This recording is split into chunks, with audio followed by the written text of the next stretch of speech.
के आदेशानुसार मैं आप लोगों के सामने दो शब्द कहने के लिए खड़ा हूँ। हमने 2-3 दिन में जो आनंद पाया है, इस आनंद को लेकर हम थोड़े समय बाद अपने अपने घर चले जाएंगे और उस चीज़ को हम याद करेंगे कि हमने काटेल में महाशिवरात्रि कैसी मनाई। भगवान का इस प्रकार से हमने अलग अलग रूप देखा। आज सबसे महत्वपूर्ण बात मैंने पिछले 10 साल में वो देखी है कि 5 मिंबर के नीचे पहली बार भगवान का दर्शन किसी दत्त महाराज के रूप में, दत्त भगवान के रूप में देखने को मिला है। इस बात से आप सभी लोग गवाह होंगे कि कई लोग कहते हैं कि हमने आज तक बाबा जी को 5 मिंबर के नीचे इतने समय तक बैठते हुए देखा नहीं है। और बराबर 12 बज चुके थे तब ज्ञानेश्वर फूल वाले जो हमारे गुरु भाई है, जिन्होंने लगातार 3 दिन से हार और उनको सजाने का सामान जो महाशिवरात्रि के लिए लाया था, तो बाबा जी ने उनको 3 बार वापस कर दिया और लगवाने नहीं दिया। लेकिन आज 12 बजे बराबर ज्ञानेश्वर फूल वाले ने बाबा जी को सजाया है और उस सजी हुई मूर्ति को हमने देखकर अपने आप को जो आनंद पाया है वो सभी लोगों ने करीब करीब देखा होगा। और ये जो बात है, ये बात बहुत महत्वपूर्ण है, क्योंकि 5 मिंबर के नीचे आज तक बहुत कम लोगों का दर्शन इस प्रकार का हुआ है। इसलिए आज का दिन वाकई में बहुत महत्वपूर्ण है। संत गुलाब बाबा के बारे में मैं क्या कहूँ।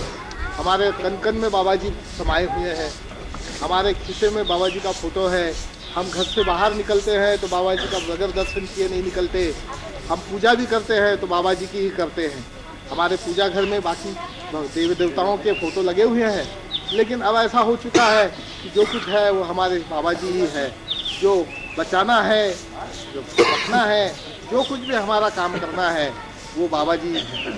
हमें इतने सारे अनुभव आ गए, बहुत ज़्यादा आ गए। सबसे गहरा अनुभव और हमें जो नया जीवन मिला है उसका जो अनुभव है वो पिछले साल शिमला का अनुभव है। 15-14 मई को हम शिमला गए थे। हमारे साथ हमारे दिल्ली वाले भाई जी, शुभू भाई, उनका परिवार, सभी लोग थे। शिमला पहुंचने के बाद हमने छोटी ट्रेन से जाने का विचार किया। कालका से शिमला छोटी ट्रेन जाती है, इसलिए छोटी ट्रेन से जाने का कि लोगों ने हमसे कहा था कि जब बच्चों के साथ अगर आप जाओ शिमला तो छोटी ट्रेन से जाना, क्योंकि उसमें 23-24 बोगदे लगते हैं। उस बोगदे का आनंद कुछ अलग होता है और बच्चों के साथ में आपको बड़ा अच्छा लगेगा। इसलिए हम छोटी ट्रेन से गए। हुआ ये कि उस ट्रेन का इंजन बीच रास्ते में बंद पड़ गया और बीच रास्ते में बंद पड़ने से हमारी ट्रेन काफ़ी लेट हो गई। दूसरा डिब्बा उन्होंने शिमला से मंगवाया, दूसरा इंजन शिमला से उन्होंने मंगवाया, इसलिए हमारी ट्रेन रात के 12 बजे पहुंची। 12 बजे पहुंचने के बाद में वास्तविक देखा जाए तो शिमला में सभी गाड़ियां 7 बजे 7:30 बजे तक पहुंच जाती है। रात में कोई गाड़ी पहुंचती नहीं, इसलिए रेलवे स्टेशन पर कोई भी टैक्सी वाला मौजूद नहीं था। एक टैक्सी वाला बड़ी मुश्किल से वहाँ आया था। उससे हमने रिक्वेस्ट की कि हमारा रिजर्वेशन रेस्ट हाउस में रहने का प्रबंध हो चुका था, इसलिए हमने उससे रिक्वेस्ट की कि भैया हमें छोटा शिमला में हमारा जो रेस्ट हाउस है PWD का, वहाँ जाना है। वो हमें ले जाने के लिए तैयार हो गया। 100 रुपये लूँगा बोले। मैंने बोला कोई बात नहीं, ले ले। जब वो जाने लगा, थोड़ी 2 किलोमीटर दूर जाने के बाद में उसने कहा कि ये छोटे रास्ते शॉर्टकट से जाना है कि ये रास्ते से चलना है। हमने कहा भाई आपको जिस रास्ते से चलना है चलिए। उसने रिवर्स लिया। वहाँ पर पहाड़ी इलाका होने की वजह से वहाँ के रास्ते नागमोड़ी होते हैं और उसने ज़रा ज़्यादा ही रिवर्स ले लिया। ऐसी ज़्यादा रिवर्स लेते समय में हमारी गाड़ी खाई में गिर गई। और जब गाड़ी खाई में गिर रही थी तब हमारे साथ में हमारे परिवार के लोग थे। हमारी बच्चियों ने जो बाबा जी का नाम लिया, गाड़ी खाई में गिर गई। हमें पता ही नहीं चला कि गाड़ी कब खाई में गिर गई और कैसे हमें चोट लग गई। गाड़ी पूरी चक्काचूर हो गई, कांच फूट गए, सामने के दोनों दरवाजे खुल गए और हम फेंके गए। कुर्सी सहित हम फेंके गए। हम सामने की कुर्सी पे बैठे थे, हम लोग फेंके गए और मुझको 5 जगह फ्रैक्चर हुआ था। कमर की हड्डी टूट गई थी। ये मेरा जो शोल्डर जॉइंट है, कंधे का जॉइंट है, ये सटक गया था। यहाँ की हड्डी टूट गई थी, तो ये फसली की हड्डी टूट गई थी और ये पेल्विस बोन की भी हड्डी टूट गई थी। ऐसी हालत में वहाँ एक बूढ़ा आदमी आया जो टार्च लेकर वहीं रहने वाला था। उसने हमको मदद करके खाई में से रास्ता दिखाया और उस रास्ते से चढ़कर हम ऊपर रास्ते पर आए। और आने वाले जो कोई भी टैक्सी वाले थे, वाहन वाले थे, उनसे रिक्वेस्ट करके हम फिर क्या कहते हैं अपने छोटा शिमला में गए। वहाँ से सुधाकर नाइक के यहाँ हमने फ़ोन लगाया और फ़ोन लगाने के बाद वहाँ उनका पीए आया। पीए आने के बाद सुधाकर नाइक उस समय राज्यपाल थे जिन्होंने हमारी सारी व्यवस्था की थी। तो वो पीए ने फिर हमें दवाखाने लेके गया।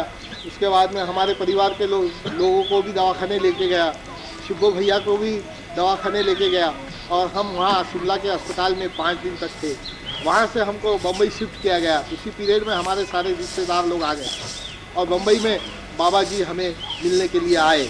जैसे उन्हें खबर मिली तब 29 मई को बाबा जी नागपुर से हमें दवाखाने के में मिलने के लिए आए और हम उस समय आईसीयू में पड़े थे। करीब 3.5-4 महीने मैं बिस्तर पर था, आराम कर रहा था, रेस्ट ले रहा था। और आज आप देखेंगे कि मैं सही सलामत आपके सामने खड़ा हूँ। पिछली जन्माष्टमी में भी मैं आया था, उस समय मुझे थोड़ी बहुत तकलीफ़ हो रही थी, लेकिन आज की हालत में बिल्कुल कोई प्रकार की तकलीफ़ नहीं है। मैं अपना सब नॉर्मल काम कर सकता हूँ। मेरे ये कंधे में सब मूवमेंट्स आ चुकी है। मैं पूरा ऐसा हाथ कर सकता हूँ, पूरा ऑपरेशन कर सकता हूँ। सब मेरा बिल्कुल सब सही सलामत हो गया। भगवान की बहुत बड़ी लीला है। इन्होंने जो कहते हैं कि हमें जीवदान दिया, अरे हम क्या इनको जीवदान देंगे। जो चीज़ ये हमसे करवा लेना चाहते हैं वो चीज़ कोई दूसरा नहीं करवा सकता। ये हमारे भाग्य में था कि इनको हमसे करवा लेना था और ऐसी हालत में इन्होंने हमसे जो कुछ भी करवाना था वो करवा लिया है। इसी साथ में हम पंढरपुर में भी गए थे और पंढरपुर में भी भगवान के साथ में हमने दर्शन लिया। वहाँ पर अलग अलग प्रकार का ऐसा दर्शन हुआ कि भगवान आजकल मंदिर में जाते नहीं हैं पांडुरंग विठोबा के। और हमको बताया कि बोले पांडुरंग आपला भेटीला येणार। और ऐसा करते करते हम 2-3 रात देखते रहे कि कब आने वाले हैं। बराबर एक अवलिया टाइप का इंसान बाबा जी के दर्शन के लिए रात के 12 बजे आया और सब लोगों ने देखा कि वो भगवान विठोबा थे, पांडुरंग थे। तो इस प्रकार के पूजनीय गुलाब बाबा जी हैं जिनके कहानी सभी लोगों को परिचित है। करीब करीब यहाँ बहुत से पुराने भक्त हैं, कुछ नए लोग हैं, लेकिन मैं ये कहूँगा कि आज की हालत में हमने तो बाबा जी को ऐसा देखा है कि वो साक्षात भगवान है। इसमें कोई दो राय नहीं है। हम पढ़े लिखे जरूर है, पढ़ा लिखा रहना अपनी जगह पर है और इंसान के जीवन में जो कोई भी बहुत सारे संकट आते हैं उसको झेलना, उसमें से गुजरना और उस संकटों को दूर करना, उसके लिए कोई न कोई किसी न किसी इंसान का तुम्हें एक सहारा चाहिए होता है। आज हमें बाबा जी का इतना बड़ा सहारा मिला है कि हम अपनी छोटी मोटी बातें भी बाबा जी को बतला देते हैं कि बाबा जी ऐसा है वैसा है। मेरी बदली पूना हो गई थी। पूना बदली हो जाने के बाद में मैं 9 महीने गया नहीं, कोर्ट कचहरी लड़ते रहा। बाबा जी के पास में शरण में आया। 3-4 बार मैंने बाबा जी से कहा, काफ़ी बाकी के भक्त लोगों ने कहा, लेकिन आज उस कोर्ट कचहरी से भी मैं जीत गया और फिर से मैं बम्बई में उसी जगह पर विराजमान हूँ। ये बहुत बड़ी बात है। हमारे पास ऐसे कई किस्से हैं, छोटे मोटे बड़े बड़े भी, और वास्तविकता में देखा जाए तो हमारे पूरे परिवार के लोग आज सभी के सभी मौजूद हैं जो एक्सीडेंट में से सही सलामत बचे हुए हैं। अब इससे ज़्यादा मैं आप लोगों के सामने क्या कहूँ कि अब हम लोगों को इस प्रकार का जीवदान मिलता है तो इस जीवदान की कीमत हम क्या चुका सकते हैं भगवान के पास।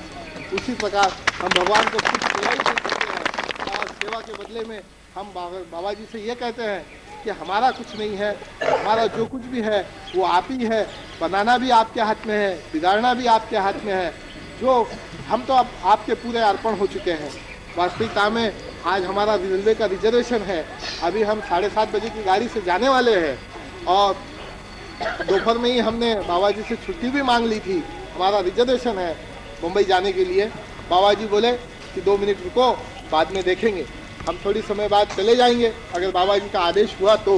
अगर नहीं हुआ तो हम जैसा वो कहेंगे उस मुताबिक हमको तो मानना ही मानना है। कोई दो राय नहीं है, इसमें कोई दो राय। और जो भी सरकारी कर्मचारी मेरे भाई लोग यहाँ हैं, सरकारी कर्मचारी तो 2 दिन की छुट्टी लेकर आता है, 3 दिन की छुट्टी लेकर आता है, लेकिन भगवान हमें 8-8 दिन तक रोक लेते हैं। एक बार तो ऐसा हुआ कि 15 दिन तक उन्होंने रोक लिया था, लेकिन उसके बाद में वहाँ जब हम पहुँचे तो हमारे ऑफिस में जो ऑफिसर हमारा हमको पूछताछ करने वाला था उसी का फ्रैक्चर हो चुका था। ऐसे कई किस्से हैं। एक बार 2 साल पहले हम जाने की जिद कर रहे थे और उस समय ये हुआ कि यहाँ पर जो नदी है, कृष्णा नदी, उस नदी को इतने बरसात, इतनी बाढ़ थी कि जिसकी वजह से हम जा नहीं सके। बाबा जी हमको लेकर गए, हे बगा मणे आता कसं जाता तुम्ही? मैंने बोला बाबा जी आप जैसा बोलेंगे वैसा। फिर उन्होंने 2-3 दिन हमको रखा साथ में और उसके बाद में विदा किया है। अब मेरा ये कहना है कि भाई जो आदेश बाबा जी देंगे, जिस प्रकार का आदेश देंगे, उन्होंने जो कहा वो हम हाँ ही कहते हैं, ना कहने का कोई सवाल ही नहीं आता है। ये बात बिल्कुल लिखित है, इसमें कोई दो राय नहीं है, क्योंकि अब हम इतने ज़्यादा अनुभव ले चुके हैं कि उसमें पूरे पक्के हो गए हैं, इसमें कोई शक नहीं है। अब ऐसे कई अनुभव हैं भगवान के कि सभी को मिले होंगे अनुभव, लेकिन हमें तो बहुत ज़्यादा अनुभव जीवदान का मिला है। अभी मेरा परिचय बोले तो मैं एक बाबा जी का भक्त हूँ, ये सबसे बड़ा परिचय है। दूसरा, मेरी पढ़ाई लिखाई अगर बोली जाए तो मैं MBBS हूँ, MS हूँ जनरल सर्जरी का, दूसरा भी MS हूँ आर्थोपेडिक का, वैसे मैं डबल MS हूँ। और इसके साथ में भगवान की आशीर्वाद से JJ अस्पताल जैसे अस्पताल में, जो मुंबई का तो क्या महाराष्ट्र का एक बड़ा नामांकित माना हुआ अस्पताल है, उस अस्पताल का सर्जरी का मैं एक बड़ा विभाग प्रमुख हूँ, प्राध्यापक हूँ। हाल ही में एक 8 दिन पहले मैं मुंबई यूनिवर्सिटी का चीफ एग्जामिनर रह चुका हूँ, जहाँ मैंने MS की एग्जामिनेशन कंडक्ट किया। 64 लड़के बैठे थे, उस 64 लड़कों को MS की डिग्री के लिए मैंने इम्तहान ली है, उसका मैं चीफ एग्जामिनर था। 8 एग्जामिनर लोग थे, उसमें का मैं एक चीफ एग्जामिनर था। ये तो खैर छोड़िए ये बातें, इस बात को मैं मानता नहीं कि मैं क्या हूँ और क्या नहीं हूँ। मेरा इतना ही कहना है कि मैं एक आपका छोटा सेवक हूँ, भक्त हूँ। प्रभु मेरे को संभाल लेना। कोई अड़चन आती है, कोई संकट आते हैं, इंसान के जीवन में अनेक प्रकार के संकट आते हैं। कब कौन सा संकट किस समय कैसा आ जाएगा किसी के जीवन में कोई कह नहीं सकता। इंसान बड़ा रहे, छोटा रहे, अमीर रहे, गरीब रहे, कैसा भी रहे, संकट सभी से जुड़े हुए हैं। ऐसा कोई आदमी नहीं है कि जिसको क्या कहते हैं संकट का सामना, मुसीबत का सामना, परेशानी का सामना नहीं करना पड़ता है। सभी के जीवन में परेशानी लगी हुई है, अनेकों प्रकार की परेशानी लगी हुई है। मेरा भगवान से यही कहना है कि भाई हमारे ऊपर एक तो संकट आने मत दो, आया अगर संकट है तो उसको तुम हल्का करो, ताकि हम। और कई बार ऐसा होता है कि हम लोगों को संकट में डालने वाले लोग भी दूसरे बहुत सारे होते हैं, तो हमको अगर कोई संकट में डाल रहा होगा तो उसकी और हमारी मुलाकात मत करवाने दें। ये हमारा भगवान से कहना है, और ये कहकर मैं अपने 2 शब्द समाप्त करता हूँ। क्या जाता है, सारे आमदार विधायक, आमदार लोग महाराष्ट्र के, जिनको विधायक कहते हैं, ये सारे विधायक 288 विधायक लोग हैं। इन 288 विधायक लोगों की एक असेंबली है जिसको विधान भवन कहते हैं। उस विधान भवन के ये इलेक्ट्रिक डिपार्टमेंट के इंचार्ज है, और भगवान की दया से इतना अच्छा उनका कारोबार वहाँ चल रहा है, भगवान के आशीर्वाद से, कि सभी ऑफिसर लोग, इनके ऊंचे वाले जितने भी ऑफिसर लोग हैं, ये इनकी तारीफ करते रहते हैं। इनके गैर हाजिरी में वहाँ कुछ न कुछ प्रॉब्लम हो जाता है। ये आ नहीं रहे थे क्योंकि आज की तारीख में वहाँ पर चुनाव चलने वाले हैं, हो गए होंगे अभी तक तो चुनाव, क्योंकि जिसमें NKP साल्वे, उसके बाद में शंकरराव जी चौहान, उनका आज चुनाव है उस विधान भवन में, और इनका रहना वहाँ जरूरी है, और इसलिए इनको छुट्टी मिल नहीं रही थी। 8 लोगों की सीटें लड़ी जा रही है, और वहाँ पर आज 8 लोगों की सीट के लिए चुनाव है, और उसमें इनका रहना बिल्कुल जरूरी है। ये मेरे पास आए, उन्होंने मुझसे कहा कि क्या करना चाहिए। मैंने कहा कि भाई तुम्हारे पिताजी और तुम पिछले 32 साल से लगातार महाशिवरात्रि, जन्माष्टमी में यहाँ पर हाजिरी लगाते हो। यहाँ ऐसा है साहब जी, यहाँ अगर कोई आदमी हाजिरी नहीं लगाएगा तो उसको संकट में जाना ही जाना है, 6 महीने उसको क्या कहते हैं परेशानी में जाना ही जाना है, और इसलिए यहाँ हाजिरी लगाना जरूरी होता है। भले तो हाजिरी 2 घंटे की क्यों ना हो, 2 दिन की क्यों ना हो, 4 दिन की क्यों ना हो, लेकिन हाजिरी लगाना जरूरी हो जाता है। और जो नहीं लगाएगा उसको मुसीबत मोल लेना ही पड़ता है, परेशानी उठानी पड़ती है। तो मैंने इस से कहा कि मैंने बोला भाई देख 32 साल से जो तुम्हारा चल रहा है लगातार हाजिरी लगाने का, उसमें बाधा हो जाएगी, उसमें खंड हो जाएगा, तो तुम ऐसा क्यों करते हो? तुम्हारा नहीं जाना हो सकता है तो तुम अपने छोटे भाई को भेज दो, किसी को न किसी को भेज दो। हाल ही में उसके पिताजी का देहांत हो गया है 2-3 महीने पहले, और इसलिए उसके पिताजी आ नहीं सकते, लेकिन तुम्हारे घर में से कोई न कोई आना जरूरी है। उससे रहा नहीं गया, उसने क्या किया कि उसने ऑफिसर लोगों को बताया भी नहीं है कि मैं कहाँ जा रहा हूँ, क्या जा रहा हूँ। वो गैर हाजिर हो गया और आज आप लोगों के सामने ये मौजूद है। ये बहुत बड़ी बात है कि उसने ये सोचा कि मेरे पर आने वाली मुसीबत से भगवान मेरा बड़ा है, मेरी ड्यूटी से मेरा भगवान बड़ा है, और उसकी अगर हाजिरी नहीं लगाऊंगा मैं तो मैं मुसीबत में चला जाऊंगा। इसलिए वो बम्बई न जाते हुए, वहाँ न रहते हुए आज आप लोगों के सामने है, वो 2 शब्द कहेगा। परम पूज्य परम पवित्र सदगुरु संत श्री गुलाब बाबा, आदरणीय तथा सम्माननीय मातृपितृ तुल्य भक्तगण, मेरे भाई और बहनों, बाबा जी स्वयं भगवान है। बाबा जी के बारे में अभी आपने सुना, डॉक्टर साहब इतने बड़े हैं कि उनके सामने हम खड़े भी नहीं रह सकते, बोल नहीं सकते। बाबा जी के सामने भी हम बोल नहीं सकते। बाबा जी स्वयं भगवान हैं और बाबा जी की कृपा सभी भक्त लोगों के ऊपर में है और सभी भक्त के ऊपर रहेगी। बाबा जी, हमारे पिताजी बाबा जी के बहुत बड़े भक्त थे और 30 साल से हर यात्रा में इधर आते थे, महाशिवरात्रि में और जन्माष्टमी में। 2 दिसंबर का उनको देहांत हो गया, उसके पहले बाबा जी उनको मिल के गए। बाबा जी की उनकी मुलाकात हुई, उन्होंने बाबा जी को बोला कि बाबा जी अभी हमारी आखिरी मुलाकात है आपके साथ में। तो बाबा जी स्वयं उनके साथ में मिले। बाबा जी भी रोए 1 महीना पहले। बाबा जी ने हमको बताया भी था, बाबा जी का बहुत बड़ा आशीर्वाद था और उनके आशीर्वाद की वजह से ही 1-1.5 साल उनकी सेवा करने का हमको मौका मिला, नहीं तो वो पहले ही 1 साल पहले ही जाते थे। बाबा जी ने बोला था आप उनकी सेवा करो और वो सेवा करने का हमको मौका मिला। ये केवल बाबा जी का आशीर्वाद था। और अभी 2 महीना पहले वो शांत हो गए। तो बाबा जी की बहुत बड़ी कृपा हमारी पूरी फैमिली के ऊपर में है और बाबा जी की कृपा से आज मैं यहाँ पर खड़ा हूँ। मैं एक्चुअली छोटा था, बाबा जी हर टाइम बोलते थे और परिस्थिति वगैरह भी ठीक नहीं थी, क्योंकि उनकी कृपा से हर टाइम फर्स्ट क्लास फर्स्ट आता था और इंजीनियर बन गया। बाबा जी ने हमारे माँ को बताया था कि मंगल बहुत बड़ा ऑफिसर बन जाएगा। मैं बहुत बड़ा ऑफिसर तो नहीं हुआ, लेकिन जो जगह पर बाबा जी ने मुझे बिठाया है वो एक्चुअली मैं बहुत ही बड़ा हो गया। ये ऐसा क्लियरली इंडिकेट होता है कि जहाँ हमारे चीफ इंजीनियर जो बड़े हैं, पूरे महाराष्ट्र के बॉस है, वो नहीं जा सकते, वहाँ मैं डायरेक्ट जा सकता हूँ और कोई भी मुझे लाइक करता है और इमिजिएटली मुझे बिठा देता है। तो बाबाजी बोलते थे की आपलं मंगल मंत्राच्या बाजूला बसतो म्हणून। तर खरोखर अशी गोष्ट आहे, कुठल्याही मिनिस्टर चेंबरमध्ये गेलो तर मला बसायला मिळते तिथं। हा बाबांचाच आशीर्वाद आहे। बाबांची एवढी मोठी कृपा आहे की ती काही सांगूच शकत नाही। प्रत्येक भक्ताला बाबांचे आशीर्वाद आलेले आहेत, प्रत्येकावरती बाबांचे आशीर्वाद आहे, कृपा झालेली आहे और बाबा जी की ऐसी कृपा हर भक्त के ऊपर में रहेगी और रहना चाहिए, यही मेरी प्रार्थना है। ये बोल रहे थे कि चलो दादा को मिलने के लिए जाएंगे, तो हम बाबा जी को लेके हमारे गांव में गए और दादा की और उनकी मुलाकात हो गई। उस टाइम पे बाबा जी ने बताया कि आप लोग इधर ही रुको। हमारे घर वाले सबको बताया कि आप जाने का नहीं, इधर रुकने का और दादाजी की सेवा करो बोले, और दादा को अभी लेके नहीं जाने का। लेकिन अपनी गलती हो जाती है और दूसरा ऐसा होता है कि उनको बहुत तकलीफ होती थी। अगर तकलीफ होती है तो अपना काम है सेवा करने का। अपन कितने भी हुए तो बाबा जी स्वयं भगवान है, बाबा को समझता है। बाबा जी डायरेक्ट तो नहीं बोल सकते, इनडायरेक्टली बाबा जी ने बोल दिया था।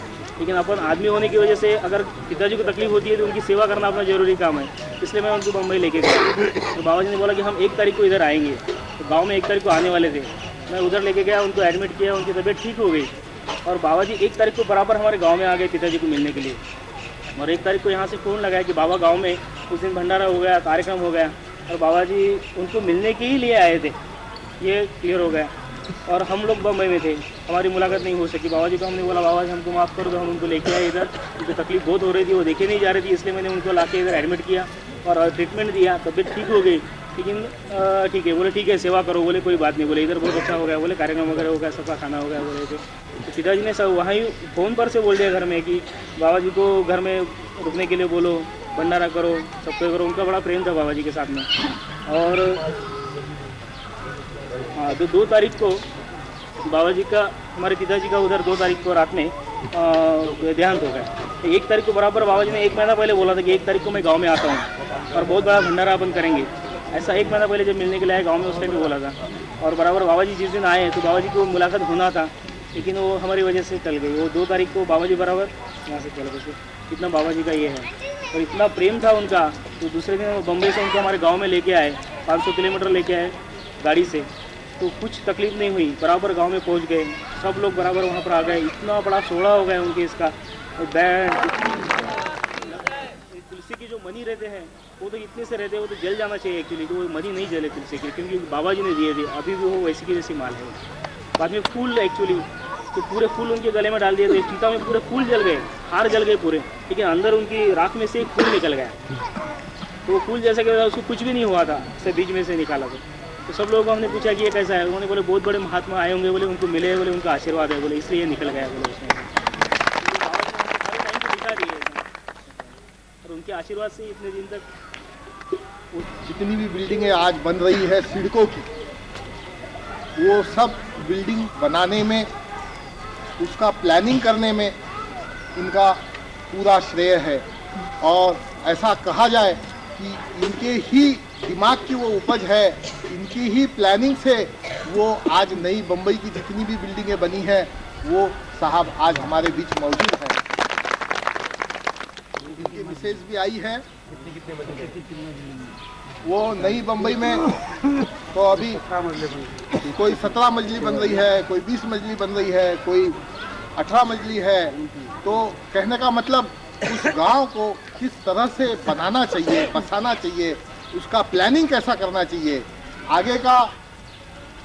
आगे की लोक संख्या, बढ़ती हुई लोक संख्या को देखकर किस ढंग से उसको बनाना चाहिए, उसका पूरा प्लानिंग करने में इनका बहुत बड़ा हाथ है। और इन्हीं के दिमाग की वो उपज है। जिन जिन लोगों ने नई बम्बई में प्रवेश किया होगा और रेलवे से सफ़र अगर किया होगा तो वहाँ के रेलवे स्टेशन देखने जैसे हैं। इतने सुंदर रेलवे स्टेशन है कि वो सच में देखने जैसे हैं। और वैसे रेलवे स्टेशन पूरे भारत में कहीं नहीं दिखाई देंगे। ऐसे रेलवे स्टेशन बनाए हैं। हम लोगों को रेलवे स्टेशन पर ऊपर से चढ़ के जाना पड़ता है, यहाँ नीचे से निकलना पड़ता है। ऐसे अंडरग्राउंड क्या कहते हैं, ये उन्होंने रास्ता बनाया है जिससे किसी भी इंसान को क्रॉस करने की जरूरत नहीं है रेलवे के ऊपर से या पुल पर से चढ़कर जाने की। नीचे से अंडरग्राउंड बनाया है। तो वो साहब हमारे बीच आज मौजूद है जिन्होंने यहाँ पर महाशिवरात्रि का आनंद लूटा। 2-3 दिन से हमारे ही साथ में है और वो बड़े खुश हैं। बहुत दिनों के बाद यहाँ आए हैं। हमारी ताई जो उद्धव अन्ना करके हैं, बहुत सारे लोगों ने देखा होगा, उद्धव अन्ना यहाँ आते हैं, उनकी ये सिस्टर है और ये उनके यजमान जी है जो यहाँ पर आज आए हुए हैं। इनका बाबा जी ने परिचय करने के लिए आपसे कहा है।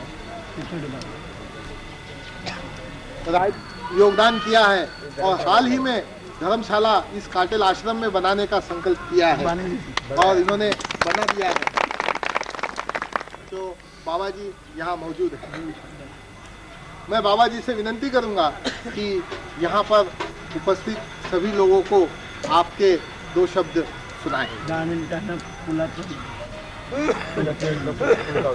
10 मिनट और 10 मिनट के बाद में पुल का उद्घाटन होगा। और यही बहुत बड़ा रहस्य है। कई लोग पूछते हैं कि बाबा जी देते क्या। बाबा जी प्रेम देते हैं और प्रेम ही शायद ईश्वर का दूसरा नाम है। अभी बाबा जी ने थोड़ी देर पहले बोला कि छुट्टी तो हमने दे दी आपको, लेकिन देखते आप कैसे जाते। ये प्रेम का भाषा है, प्रेम का संबंध है और प्रेम से ही बाबा जी सबको बांध के आ रहे हैं। यहाँ बोलने के लिए बहुत कुछ है। मेरे पहले भी बहुत सारे लोगों ने बहुत कुछ बोला। मैं ज़्यादा नहीं बोलता, सिर्फ एक ही लाइन आपके सामने बोलता हूँ और मैं समझता हूँ उसके बाद बोलने को शायद कुछ बचता नहीं।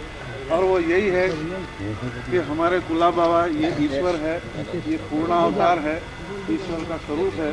और ईश्वर शब्द के बाद मैं नहीं समझता कि कुछ बोलने को बचता। और इन्हीं 2 शब्दों के साथ मैं अपने ये शब्द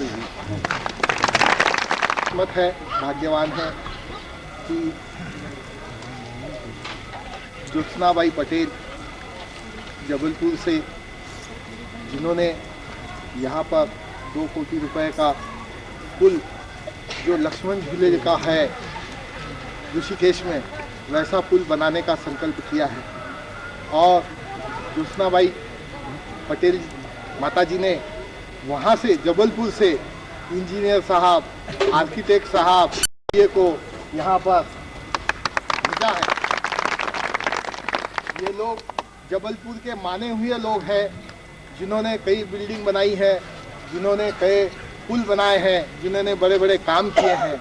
और ये माने हुए लोग आज पहली बार इस काटेल आश्रम में आए हुए हैं। अब उनको भी ऐसा लग रहा होगा कि हम कहाँ जा रहे हैं, कैसी जगह है, क्या है, कौन वहाँ कैसे लोग हैं, क्या नहीं है। लेकिन अब हम लोगों का भाषण सुनकर शायद उनको भी थोड़ा सा मन परिवर्तन हो गया होगा।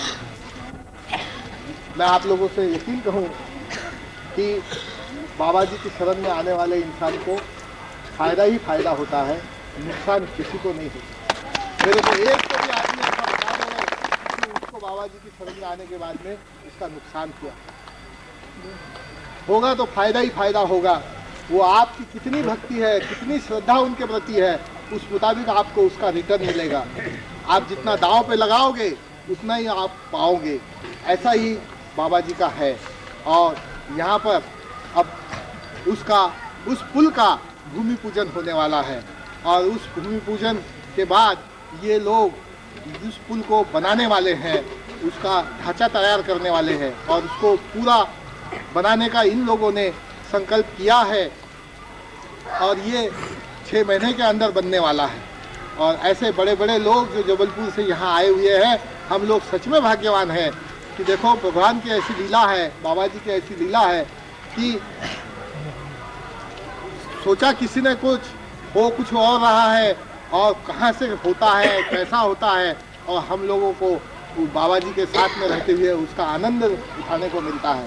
सच में हम लोग भी बाबा जी के साथ साथ भाग्यवान हैं कि इस जगह को हमने पहले कई बार देखा कि 1 घाट था, 2 घाट हुए, 4 हुए, 10 हो गए। उसके सामने में कल जो गोपाल काला का आनंद सभी लोगों ने उठाया और कल चल के अगर यहाँ लक्ष्मण झूला हो जाएगा तो इसका कुछ और आनंद सभी लोगों को मिलेगा। और जो बाबा जी की इच्छा है, बाबा जी ने ये इच्छा हमें प्रकट की थी जब हम नासिक गए थे। वहाँ पर कुंभ मेला था और उस कुंभ मेला में बोले थे कि अपने कचेरी नदी में एक अपना लक्ष्मण झूले जैसा ये होना चाहिए। और वो देखिए 7-8 साल पहले की बात है, नासिक के कुंभ मेला में जब गए थे। और आज देखते हैं कि जबलपुर के बड़े बड़े लोग यहाँ आकर अपने सामने विराजमान हैं, जिन्होंने ये प्रण कर लिया है कि इसको पूरा करना ही करना है। ऐसा कुछ आदेश उसी बात का मुहूर्त, उसी बात का उद्घाटन अभी होने जा रहा है। मैं आप सब लोगों से गुजारिश करूंगा कि आप अपना परिचय दें। समस्त गुरुबंधु, मैं तो बेसिकली आर्किटेक्ट हूँ। आर्किटेक्ट का काम होता है नक्शा बना के उसके अनुसार बिल्डिंग बनाने का, जिसकी भाषा लाइन की होती है, जिसके भाषा में गुणाकार भागाकार और गुणाकार भागाकार के साथ माध्यम में आंकड़े आते हैं। तो आज मेरे पर ऐसे एक प्रसंग आलेला है कि ये सारा का प्रकार का जो कि इतना बड़ा पुल बनाए और ये करे और क्या उसका सही उपयोग होगा नहीं होगा, क्या उसका एप्रिसिएशन होगा कि नहीं होगा, इसके बारे में आज सुबह मेरे बहुत मन में ये रहा। तो जैसे जैसे हम अंदर आते गए और दिल में भावना बदलती गई। एक तो यहाँ इस पावन भूमि में बड़ा सुकून है। यहाँ आने के बाद दैनिक जो चिंता है वो सब खत्म हो गई। हम आज दोपहर को 2 घंटे बैठे थे। मैं तो दोपहर को सोता नहीं था, तो खाना खाने के बाद बैठे रहे और बहुत सारे विचार आते रहे कि लोग एक व्यक्ति के पीछे कितने दीवाने हो सकते हैं, एक व्यक्ति पर कितना भरोसा रख सकते हैं और उस आदमी को परमेश्वर रूप में कैसे देखते हैं, ये मैंने आज पहले बार देखा। वैसे जगत गुरु शंकराचार्य जी का भी मैं उधर जबलपुर में कुछ निर्माण कार्य कर रहा हूँ, उनके भी सानिध्य में आया हूँ। दूसरे परमहंस शंकराचार्य जी, उनका भी काम मैंने गीता आश्रम में किया, उनके भी सहवास में रहने का मुझे मौका मिला, लेकिन आज का माहौल मेरा दिल भर के दे, मेरे दिल तो भरा ही है, आंखों में भी पानी आया कि लोगों का प्यार क्या होता है, इसकी भावना आज मैंने पहले बार देखी।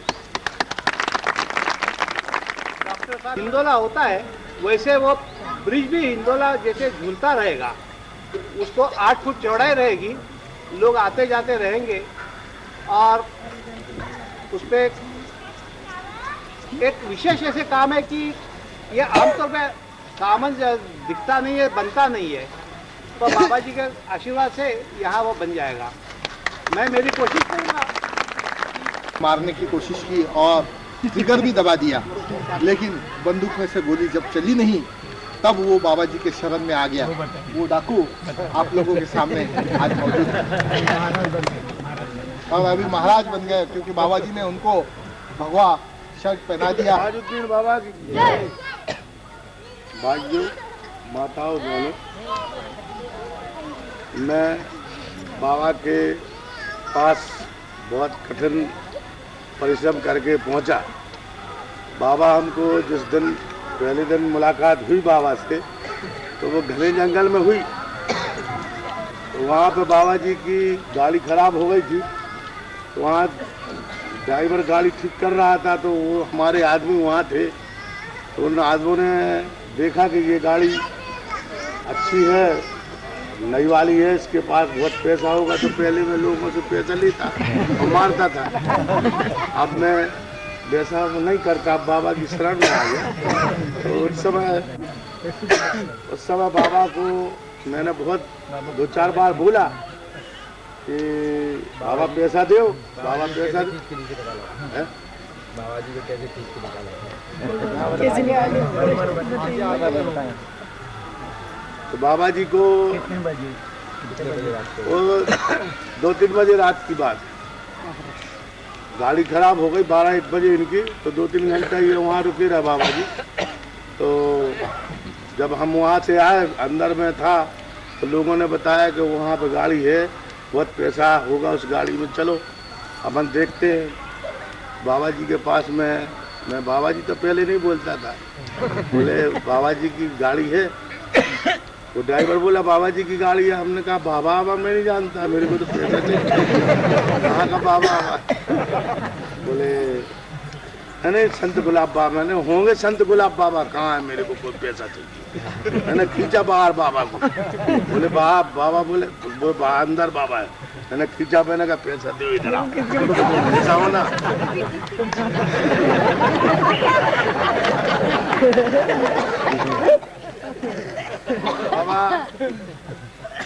बाबा को खींचा बाहर, बाबा से बोला बाबा पैसा दो। बाबा बोले मेरे पास नहीं भैया पैसा। मैंने कहा बिना पैसे के जाता नहीं इधर, नहीं तो यहाँ तो ऊपर जाने वाले आदमी आते थे। बाबा बोले पैसा नहीं मेरे पास। मैंने कहा पैसा नहीं देंगे तो आपको बंदूक जरूर मारूंगा मैं। आप यहाँ से टुकड़े टुकड़े जाएंगे बाबा जी। कैसी बंदूक रखी थी पकड़ के बताओ।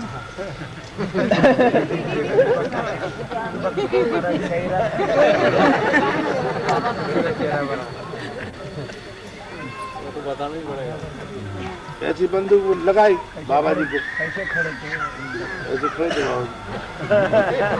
पैसा देते कि नहीं? आप पैसा नहीं देते। मैंने कहा मैं पैसा लूंगा, नहीं तो आपको गोली मारूंगा।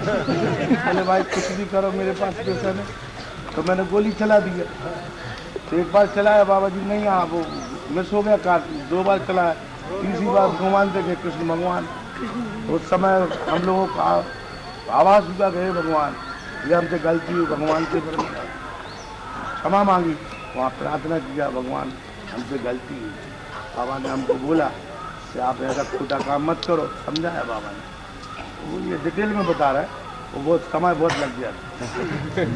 तो बाबा को जैसे ही बता, बाबा से बाबा बोलते बैठो बैठो, तो हमें डर लगता है बाबा पकड़ा देगा कहीं तो पड़ जाएंगे। विश्वास नहीं किया बाबा का 5-7 साल। फिर उसके बाद बाबा ने एक बार मेरे को पकड़ा भी 5-6 साल पहले, बोले रुको रुको। तो वहाँ बिल्कुल एकदम कुछ बोले नहीं और एकदम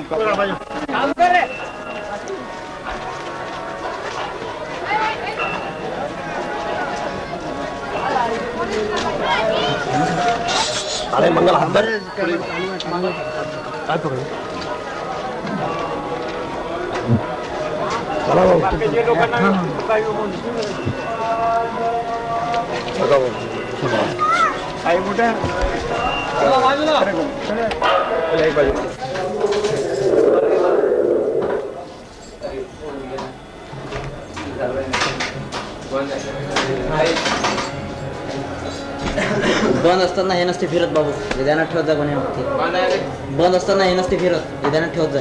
काय नाही फिरत.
करतो महाराजी.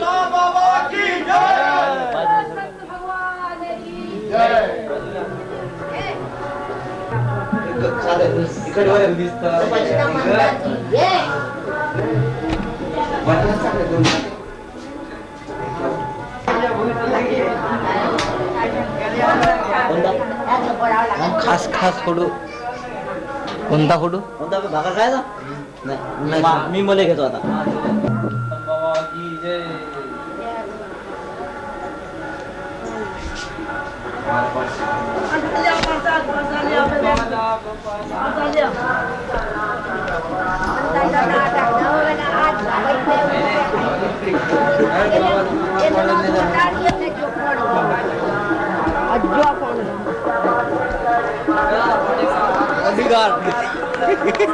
बॅटरी उतरली आता.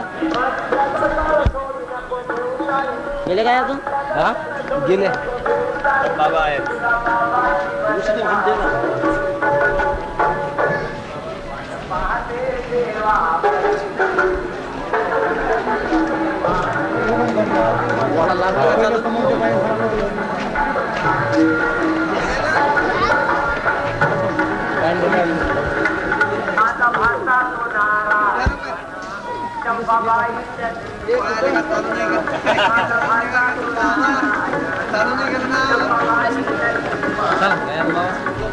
गावांनी काय केलं माहिती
मला काय आज सुंदर